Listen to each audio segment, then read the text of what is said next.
Welcome to Speaking Concretely, the official podcast of the Cement Association of Canada. I'm your host, Adam Auer, the President and CEO of the CAC. Today's podcast is all about climate resiliency and adaptation, and I'm thrilled to be joined by a true resiliency and climate adaptation expert, Dr. Blair Feltmate, professor at the University of Waterloo and head of the university's Intact Centre on Climate Adaptation. Dr. Feltmate was on the advisory table of Canada's National Adaptation Strategy and was chair of the federal government of Canada's expert panel on climate adaptation and resilience. He recently received the King Charles III Coronation Medal and has previously received a Clean 16 Award for education and thought leadership. Dr. Feltmate, thank you so much for joining us on the podcast today. Well, thank you very much for having me. You've been pursuing climate adaptation with, I would say, considerable passion over the past 20 years, even at a time when, the clear focus of governments and companies has been on the mitigation side. You've really been waving the adaptation flag, trying to call attention to what you see as a critical component of the climate conversation. What's prompted your sort of earlier than most people's focus on the adaptation story when, the sort of winds were really blowing more on the mitigation side of things? Well, I became interested or drawn into the world of climate change and how we as a country, particularly Canada, how we need to address climate change. I got drawn into the conversation by a meeting I had in around 15, 16 years ago with a rather famous scientist by the name of Dr. James Lovelock, founder of something called Gaia theory. And he was, I would say, arguably one of the best informed people on the planet at that time in reference to understanding climate change and carrying capacity on the planet. And one of the points he made to me back then was that climate change is effectively a done deal. It has happened, is happening, and will continue to happen. We cannot stop climate change. It is irreversible. We should be working to slow down the discharge of greenhouse gas emissions into the atmosphere to ultimately slow down the rate of climate change, but we're not going to stop it. And when I looked around the Canadian landscape 15, 16 years ago, probably 98% of discussion about climate change was on mitigating or lowering greenhouse gas emissions. So that's a good thing to do. But almost nobody was focusing on, but how do we adapt to the extreme weather that's on the ground today, the floods, the wildfires, extreme heat, etc., and the worsening or more extreme weather that we could expect going forward, driven by growing climate change. So that drew my attention. I said, we had a country that was just not preparing for extreme weather. Back then, Prime Minister Harper was the Prime Minister. His attention, or any attention that he directed towards the climate file, was purely on mitigation. So I thought perhaps I could make a contribution by developing a program in Canada to identify ways to prioritize how we should, as a country, be preparing for extreme weather risk. And that's pretty much been a key focus for me for the last 16, 17 years now, is developing and mobilizing Canada's preparedness for extreme weather. So tell me if you agree with this, but from my perspective, it does seem like adaptation is having a bit of a resurgence in attention as governments are kind of retreating somewhat from the net zero enthusiasm that's defined so much of the past sort of policy and political work for, say, the past 10 years or so. And of course, in the time, in that sort of 15, 16 years that you're referring to, we've seen all sorts of climate disruptions in Canada, around the world. A lot of the things that you mentioned, floods, fires, heat waves. Do you see meaningful shifts in how adaptation is being integrated into real decision-making today? Yeah, I do agree with your observation. I would say up to about maybe 3 to 5 years ago, Canada was still disproportionately, the bulk of its focus on the climate file was on mitigating greenhouse gas emissions. But in the last 3 to 5 years, when you watch the nightly news and you see either in Canada, the US, or around the world, extremes in weather manifesting themselves with the floods, the wildfires, the extreme heat events, and doing so repeatedly and of growing magnitude, I would say the country has turned now in the last 3 to 5 years to really start to embrace or focus on adaptation far more seriously. I think the pennies dropped that wishful thinking on climate change isn't that it's just kind of going to go away. That's not going to happen. And I can see, for example, and these would probably be fairly predictable, I think, but we're right at the top of the list in terms of industry sectors taking on climate change and trying to mobilize preparedness for it are the insurers, the property in the area of property and casualty insurance. They're sort of on the front lines of receiving dealing with the assault of a changing climate. Banks, so insurers are supporting efforts to figure out ways to mitigate risk and mobilize those actions across the country. Banks and credit unions are increasingly so concerned about climate change in reference to holding mortgages on properties where basements are flooding or homes are burning down. Municipalities in the last 3 to 5 years are making a much greater concerted effort to put direction into the hands of their constituents as to actions they can take to make their homes safer relative to flood, wildfire, extreme heat. They're putting greater effort into preparing communities so that they don't suffer unduly when extreme weather events occur. Almost all industry sectors are preparing for climate change and extreme weather, some more so than others. But for example, in the area of commercial real estate, considerable effort is being placed there onto not having underground parking lots filled with water when big storms come through a region, for example. So those are just a few of the examples of where not only are we recognizing the need to adapt to climate change extreme weather risk, but the actions are actually starting to occur. They're taking place. Are we preparing at the rate necessary to keep up with the growing stress? Probably not, but at least we're moving in the right direction. Yeah, I want to pick up on the thread about the cost impacts and maybe some of the other underlying motivators for the various stakeholder engagements that you've mentioned there. But maybe let's start with the insurance sector because you are with the Intact Center on Climate Adaptation. Intact, of course, huge insurance company. Tell me a little bit about the work that the Intact Center on Climate Adaptation does. So our focus on climate change and preparedness for extreme weather is fairly focused. We consider there's three perils that we address. And by address, I mean figuring out ways to mitigate risk: flood, wildfire, and extreme heat. And we work on flooding and wildfire because they are the two most expensive perils hitting Canada today in terms of extreme weather, and flooding being number one. And within the context of flooding, the number one cost of climate change in Canada is residential basement flooding, period. Basements flooding across the country is the number one cost of climate change. So we address flood risk at the level of the home and the community. Secondly, we focus on mitigating risk due to wildfire, again, at the level of the individual house and the community, to make it such that when fire goes through a region of that's forested or extensive grasslands, homes and communities don't burn down. And then the third, but flooding and wildfire, these are the two most financially costly perils. But by and large in Canada, when floods and wildfires occur, generally speaking, people don't die. It might be 0, 1, 2, 3, or 4 people die, but the numbers are low. And by the way, one person dying is one too many. I don't mean to be indelicate, but the numbers are very low, and most often 0. However, when it comes to extreme heat, it's a whole new ballgame. With extreme heat, when things could go wrong, people can die, and they can die in very high numbers. For example, in 2021, in British Columbia, we had 619 people die prematurely due to extreme heat. In Quebec in 2018, we had 86 people die prematurely due to extreme heat.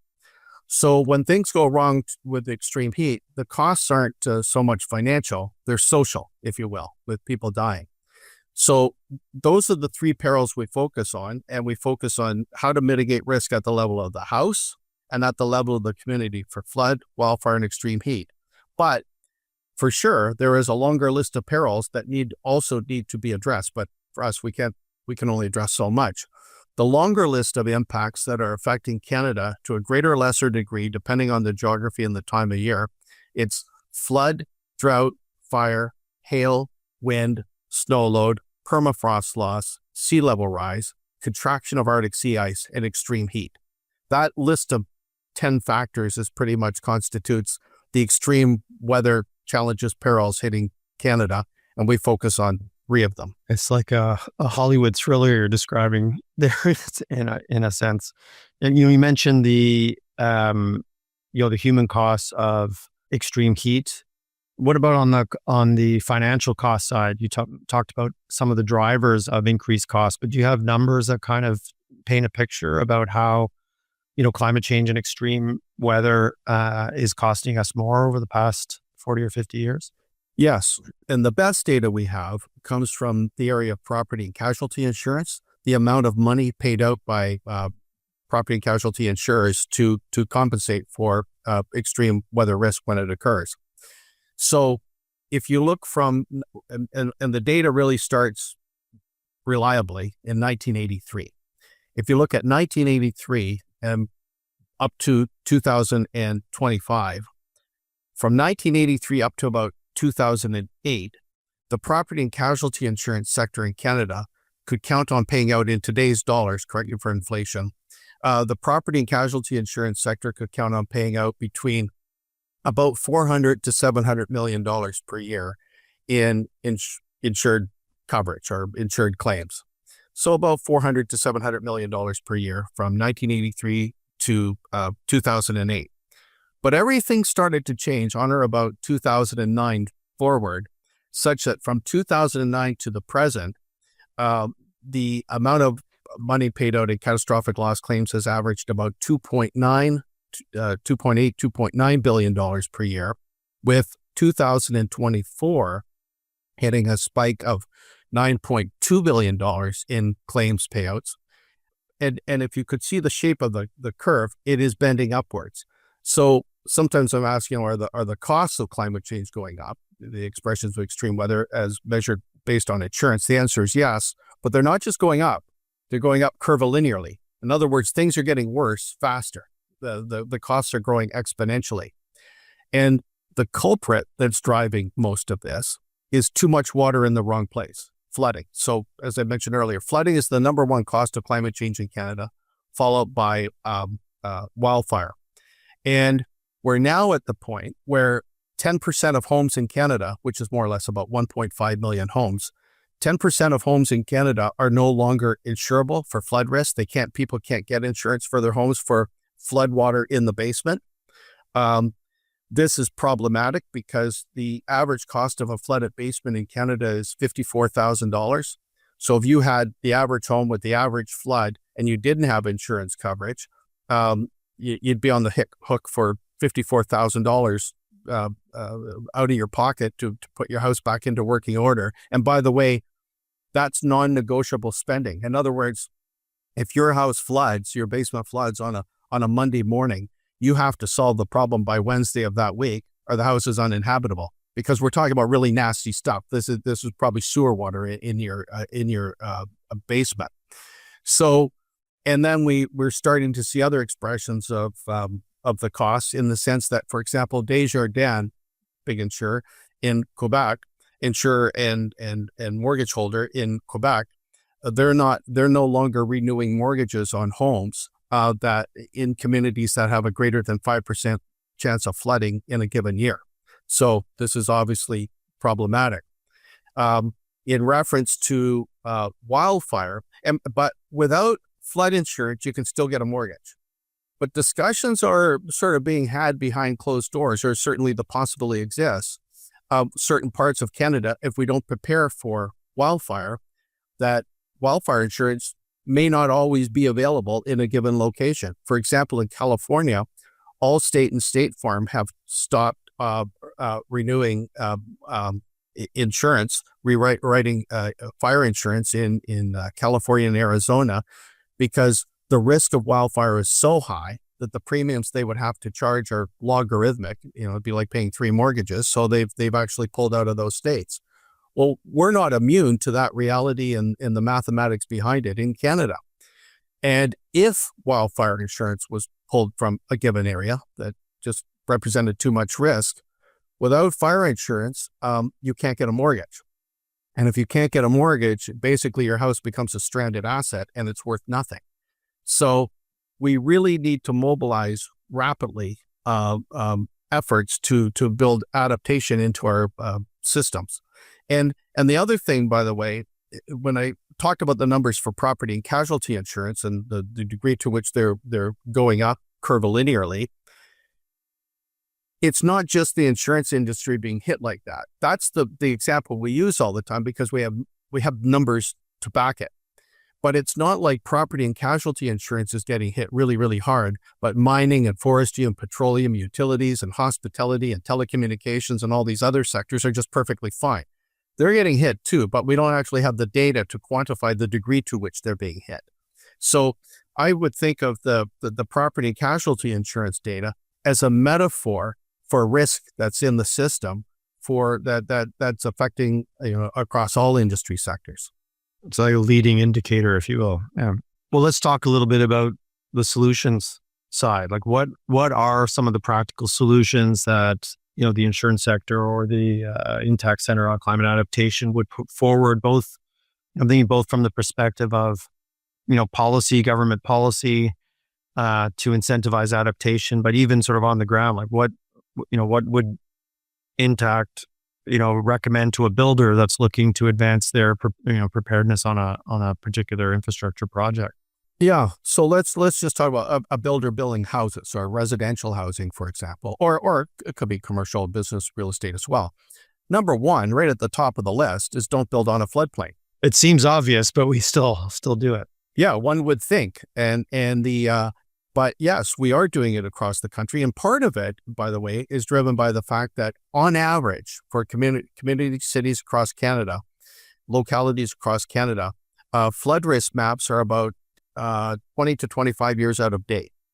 And by the way, just to be clear, so when we're talking about a flood risk map, we're talking about a map that delineates in a city or a town or a particular locality, where is water going to go when the big storms hit, like the 1 in 100-year storm, the 1 in 150-year storm. So those maps, not only are they out of date for extremes and with precipitation events that can occur today, we also we need to bring them up to date just for that and make them publicly available and easily interpretable so that you don't have to be a hydrologist to understand what you're looking at. But we also need flood risk maps that have forward projections of, I would say, 25 to 50 years, because you want to make sure that if you build a building somewhere or a community somewhere, that even if it's not at risk of flooding today, when you're talking about building stuff that has low capital stock turnover, it's going to be there 25, 50, 75 years.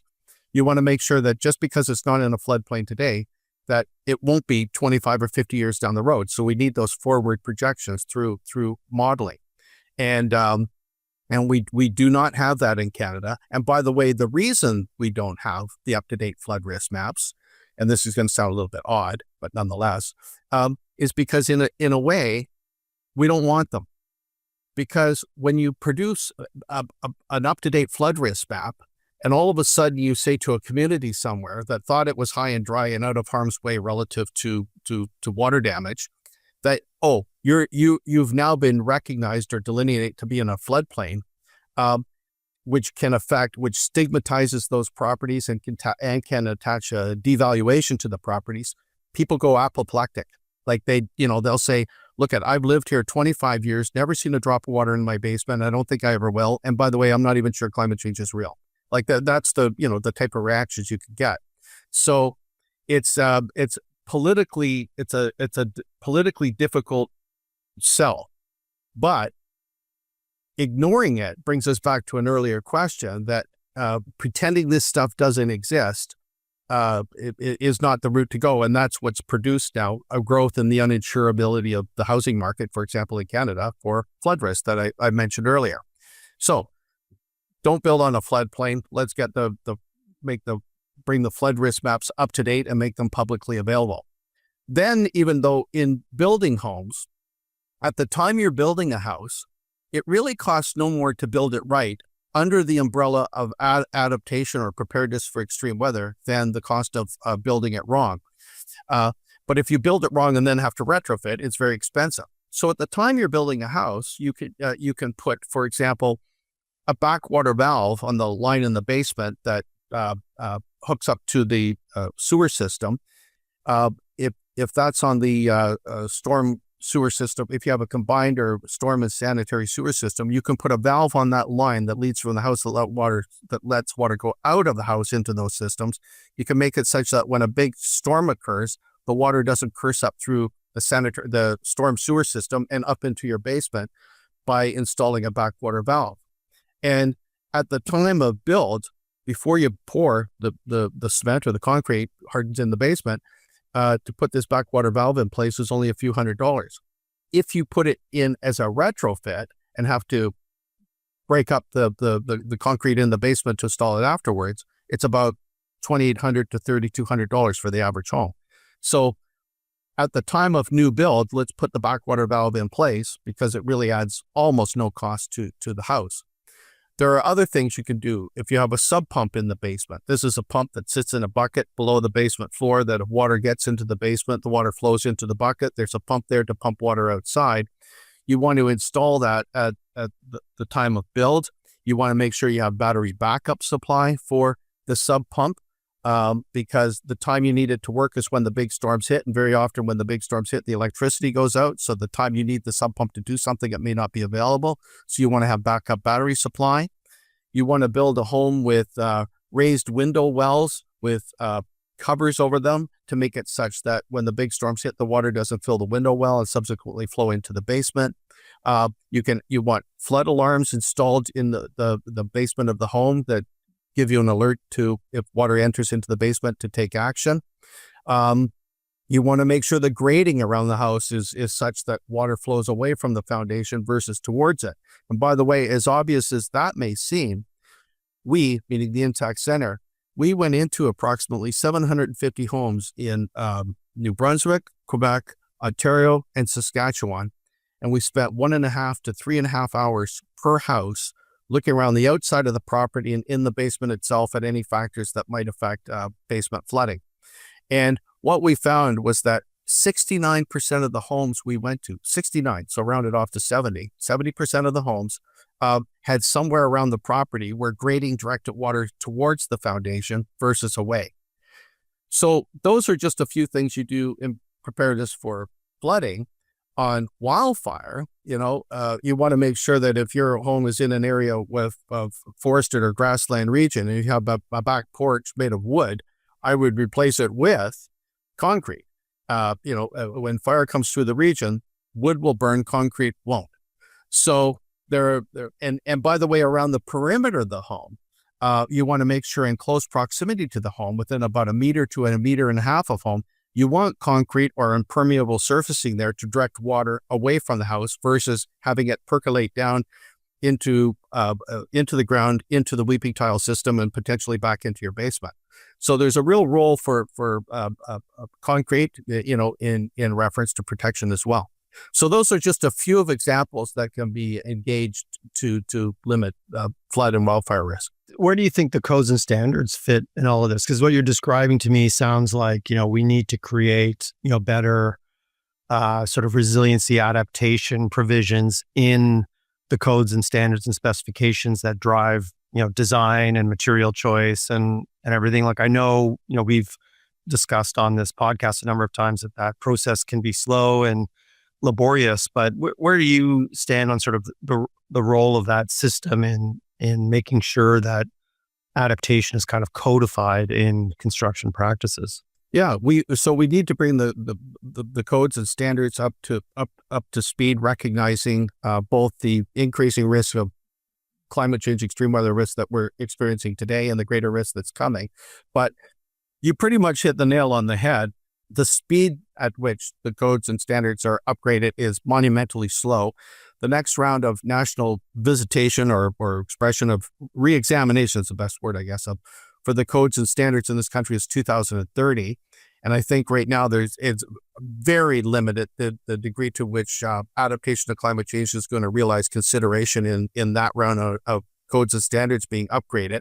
So do we need to make the effort? The answer is yes. Should we push that file forward for updating codes and standards? The answer is yes, but it still is monumentally slow. So where I find we can perhaps make progress more rapidly is through pressure from the insurance industry, property and casualty insurers putting pressure on efforts to mitigate risk and then reflect that in an adjustment in the premiums they charge. Banks, when they're lending money or holding mortgages for lending money for project financing or holding mortgages on properties, those that have more features in place that lower the probability of basement flooding and a potential default on a mortgage, basis points can be shaved off the cost of a mortgage as an incentive to put these features in place to lower the risk profile. Municipalities have a role to play in terms of getting information on home flood and wildfire protection into the hands of homeowners. What we have found, for example, is that even of the work we produce, for example, so I'm pretty close to it, is we produce something called infographics, single-page depictions of actions, maybe 12 to 15 actions that you can engage around your house to lower your flood risk vulnerability or wildfire risk vulnerability. This is all depicted or presented on a single page using pictures that when somebody looks at that page, they're virtually instantly understandable. In 60 seconds, you can understand this is what this infographic is, the direction it's giving me in reference to how to mitigate flood risk or wildfire risk around my house. What we have found is that when people receive that guidance, and then you go back to them a little while later to see did they take action, 70% of people that receive that guidance will have taken at least 2 measures to mitigate flood or wildfire risk around their house that they otherwise wouldn't have taken. In other words, the reason people don't act is because very often they just don't know what to do. But once they know what to do, they will take action. So we now have these infographics being distributed to homes across Canada, either through banks, insurance companies, or municipalities themselves. We have that material being distributed to about 3.7 million households twice per year by insurers, banks mailing this material out either electronically or hard copy to their those for whom they hold mortgages on. And we have municipalities, mayors in their mayoral newsletters, and councillors in communities distributing this material to households. So these are all things that can be done that produce much more, that have a much more immediate payoff than I see with the codes and standards. But that's not to say we don't do, update the codes and standards. We need to do all of the above. But there's certain things we can do in the short term that produce more action. And really what we've got to get people to understand in the country, because, where, as I mentioned earlier, a couple times now, flooding is being felt most directly at the level of the house. We've got to get people, when they're buying a home, to attach just as much value to, is there a backwater valve in place? Is there battery backup supply to a sub pump? Are the window well covers raised? Are they covered themselves, the window wells? And we've got to get them to attach as much importance to looking at those things as we do granite countertops in a kitchen. So we're also running national programs to educate real estate agents, insurance brokers, and mortgage brokers in the country so that they can have an informed discussion with their customers or clients about, by the way, does your house have these features in place to mitigate flood or wildfire risk? Well, I can say that campaign has worked, at least for myself, because I installed a backwater valve in my house during a basement renovation, and I know that it has saved me at least from one sewer backup. So, that strategy certainly works. Effectively, you're trying to reduce the friction points, right, for people to integrate adaptation into their decisions. What about some of the trade-offs?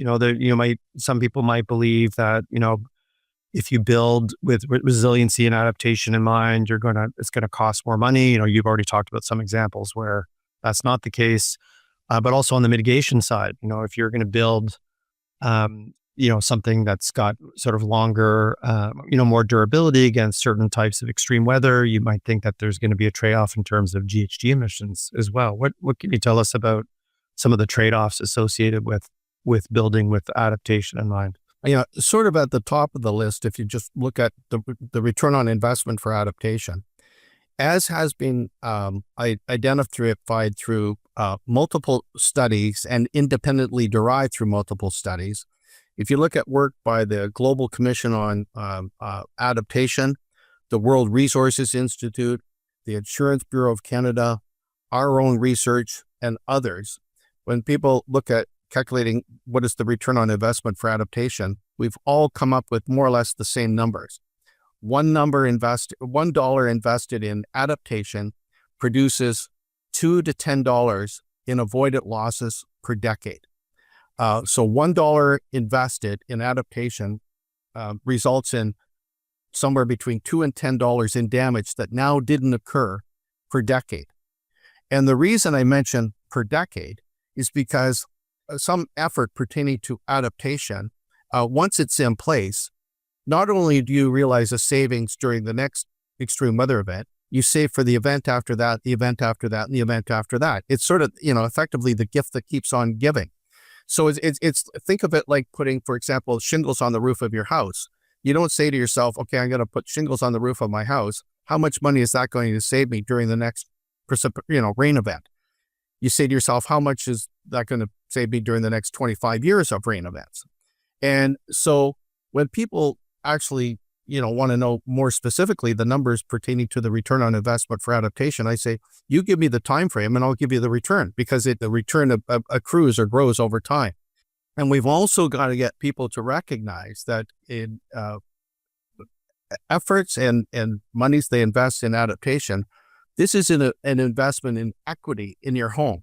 This is that which increasingly so, with the expressions of extreme weather in the country and pull back on insurance and mortgage offerings and so forth, increasingly so, people are going to be able to present the efforts that they've engaged to mitigate flood or wildfire risk as desirable in a property that they're trying to sell and or in reference to that which they will buy. So the upside for adaptation is substantial. And by the way, even at the community level, we can't ignore efforts to put berms, diversion channels, holding ponds, cisterns in place to direct water to safe locations and keep people and property out of harm's way. And these, by the way, are all things that in many cases, it is a concrete structure that can be used to direct water to safe locations, to build berms, to build diversion channels, to build cisterns in communities. So there's a considerable role for the industry that you're associated with to be very active here in mobilizing adaptation. Do you see, you're talking a lot about homeowners, municipalities where there's kind of a baked in incentive, if the education and understanding is there. But a lot of our construction, it's not the builder who ends up carrying the long-term risk of the asset that they're building. Are there other sort of pieces in the sort of construction value chain that you see as kind of missing in terms of providing the incentives, not just for the final asset owner, but for all the different, stakeholders involved in the construction of a building or an infrastructure project to make adaptation a priority? Or is it all just driven by the end consumer, the end holder of the risk, if you will? Yeah, I think it's an all hands on deck type of effort to mobilize or promote adaptation. And quite frankly, everybody wins. And, if any particular sector proceeds with in mobilizing adaptation, but another critical component of that food chain doesn't act, you can still have considerable problems or costs associated with extreme weather. Maybe I'll give you one very tangible example about it. Let's talk about the business community in industrial sector example. We've been talking about a lot about houses. A company by the name of Entergy, it's a full services utility that operates of considerable size with about 3 to 4 million customers to which it supplies electricity. Entergy operates around the Gulf region of the Gulf of Mexico or Gulf of America, depending on whose name you use now. But the people at Entergy, I've known them for many years. They're a company and an organization that just thought way ahead of the curve on sustainable development and climate change and preparedness for climate change, way out front of almost any other businesses or at the time, going back almost 20, 25 years. So in on or about 2020, for their operations in the Gulf region, they really weather hardened their infrastructure such that they could withstand a major hurricanes that come up from the Gulf of Mexico and around the Gulf base there.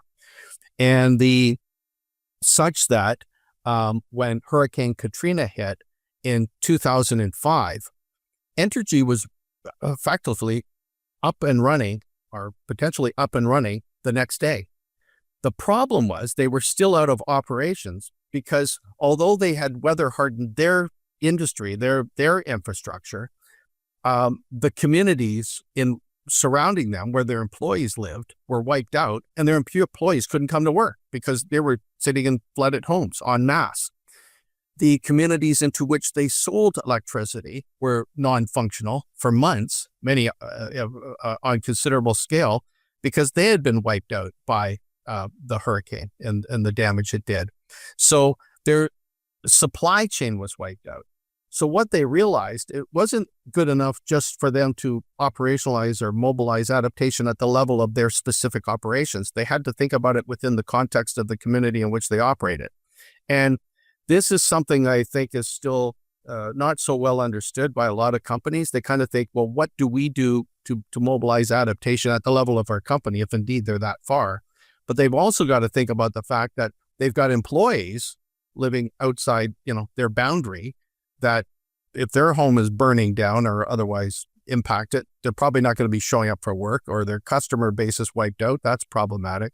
So I think it's we have to think of adaptation as an all hands on deck type collective effort. It reminds me a bit, actually, your story there of the recent catastrophic flooding in British Columbia, which of course there was a huge cost just to rebuild the roads and the bridges and all the infrastructure that was wiped out. But in the interim, the supply chain disruptions had knock-on economic impacts. Even for our sector, just getting materials to job sites or getting needed equipment to our facilities became a huge challenge because the road network had been so disrupted. So it's sort of another economic cost that's maybe a little bit harder to quantify, but obviously very real when we have these types of events.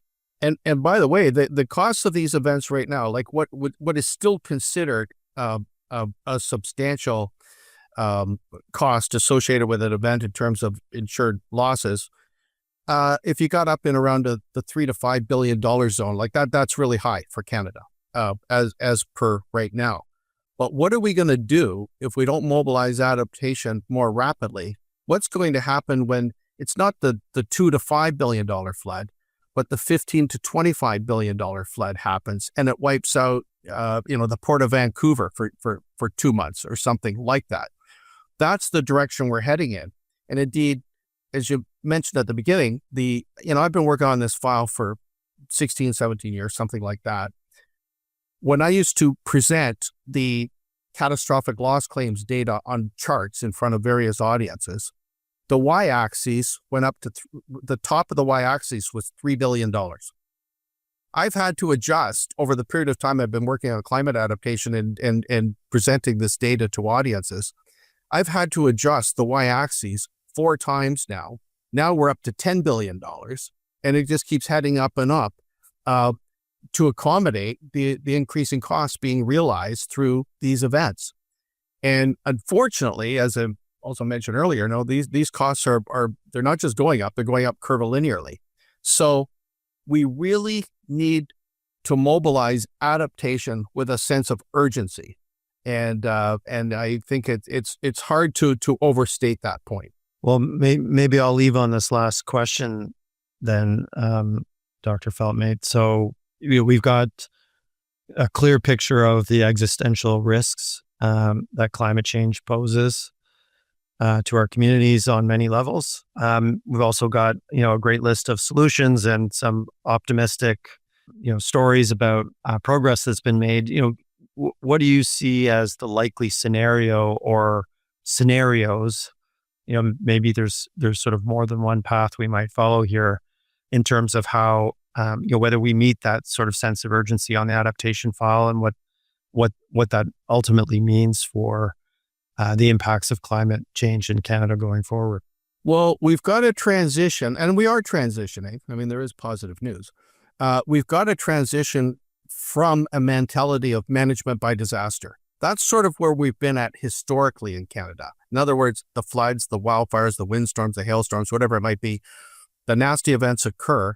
And then in the aftermath, we're pretty good at putting things back into working order fairly quickly, but it's a management by disaster mentality. What we need to do is get proactive on the file. In other words, mobilizing solutions. The best way to solve a problem is don't have it. So we know the good news in Canada for many of the perils that we're dealing with, we understand the perils. We know, roughly speaking, the degree or where they're going to manifest themselves over time. Could we have better data? The answer is yes, but we certainly have enough information to act upon. To a very large extent, we know the solutions, the actions to be taken to mitigate the risk. The problem is we're not applying known solutions to known problems nearly quickly enough. Therein lies the problem. So I spend, by the way, in terms of trying to mobilize known solutions to known problems, I don't spend much time anymore talking with climate scientists or finance people. I'm surrounded by scientists and finance people who, give me their input, and that's fine. But I spend more time now with behavioral psychologists and behavioral economists, people who know how to influence the masses to behave in a particular way that's in their best interest. So this is the challenge isn't knowing what to do. It's the doing it part where we're not so good.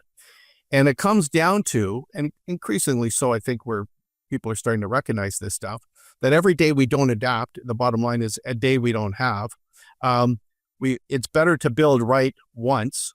The most cost-effective home you can build is the one you only have to build once.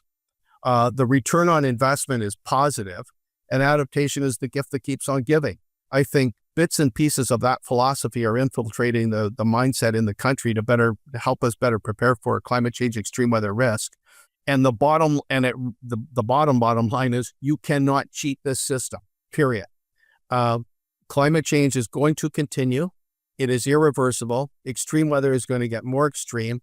And the longer we don't prepare, the worse off we'll be. Or the flip side, to be positive, is the more we do to mobilize known solutions rapidly, the better off we'll be. Nature always gets the last word, as they say. Dr. Feltmate, this is a hugely important subject. I want to thank you so much for sharing your insights with us today. Well, I appreciate very much the opportunity to speak with you. Thank you to our audience for listening. And don't forget to subscribe and follow our podcast on your favorite platform. We hope to see you next time.